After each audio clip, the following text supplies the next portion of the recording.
मुंबई की sessions court ने हाल ही में एक 46 साल के शख्स को प्यार के एग्रीमेंट के आधार पर अग्रिम जमानत देने का काम किया है। इस शख्स पर 29 साल की महिला ने रेप का आरोप लगाया था, लेकिन जब मामला कोर्ट के सामने आया तो आरोपी ने प्यार का एग्रीमेंट कोर्ट में दिखाया और इसमें जो शर्तें थी उनके आधार पर कोर्ट ने आरोपी को अग्रिम जमानत भी दे दी। क्या है प्यार के एग्रीमेंट का यह पूरा मामला और इस एग्रीमेंट के अंदर कौन कौन सी वो शर्तें थी जिसके आधार पर कोर्ट ने आरोपी को जमानत दे दी, इसकी जानकारी आपको इस वीडियो में देंगे। नमस्कार, आप देख रहे हैं लोकमत हिंदी और मेरा नाम है सोनू कनौजिया। आप आपकी स्क्रीन पर इस वक्त प्यार के एग्रीमेंट की वो कॉपी देख रहे हैं जिसने एक शख्स को रेप के मामले में जेल जाने से बचा लिया।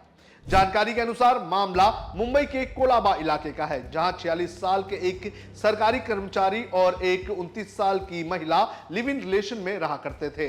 लेकिन कुछ वक्त पहले महिला ने अपने पार्टनर के खिलाफ कोलाबा पुलिस स्टेशन में रेप का मामला दर्ज करवाया था। लेकिन जब आरोपी ने कोर्ट में उस एग्रीमेंट को रखा जिसमें रहने के लिए शर्तों का जिक्र किया गया था, तो उसे देखकर कोर्ट ने आरोपी को जमानत दे दी। हालांकि महिला का कहना है कि एग्रीमेंट पर किए गए दस्तखत उसके नहीं हैं। महिला ने पुलिस को दिए गए अपने बयान में दावा किया है कि अक्टूबर 2023 में एक दोस्त के माध्यम से उसकी मुलाकात आरोपी से हुई। उसने दावा किया कि जब वो पहली बार आरोपी के घर गई तब कुछ घंटे की बातचीत के बाद शिकायतकर्ता ने आरोपी को बताया कि वो तलाकशुदा है और उसका एक बेटा है। इसके बाद आरोपी ने उससे शादी का वादा करके उसके साथ शारीरिक संबंध बनाए। शिकायतकर्ता ने आगे कहा कि वो फोन पर संपर्क में रहते थे और कुछ दिनों बाद आरोपी ने महिला से अपने दोस्त के साथ अलीबाग चलने का आग्रह किया। इस 5 दिन की ट्रिप के दौरान उसने दावा किया कि उसके साथ शारीरिक संबंध बनाए गए।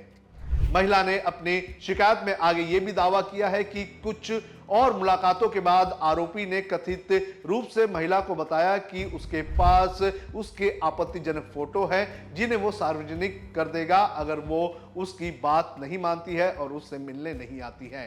पीड़ित महिला ने अपनी शिकायत में आगे ये भी कहा है कि जनवरी के महीने में उसे आरोपी ने अपने घर पर बुलाया था। जब वो वहां गई तो उसने देखा कि वहां एक महिला है जो खुद को आरोपी की पत्नी बता रही है। इसके बाद शिकायतकर्ता को यह एहसास हुआ कि शादीशुदा होने के बावजूद आरोपी ने उससे शादी करने का वादा करके उसको धोखा दिया है।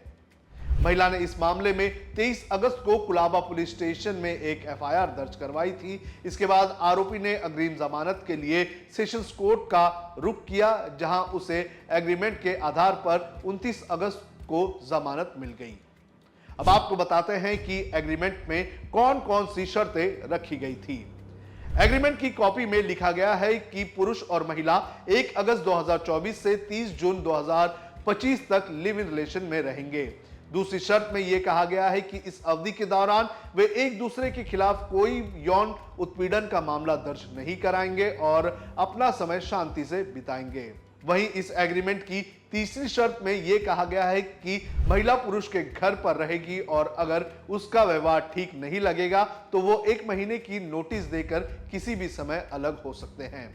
चौथी शर्त में यह कहा गया कि उनके साथ रहने के दौरान महिला के रिश्तेदार उनके घर नहीं आ सकते हैं। 5वीं शर्त के अनुसार महिला को पुरुष किसी भी प्रकार से मानसिक रूप से परेशान नहीं करेगा।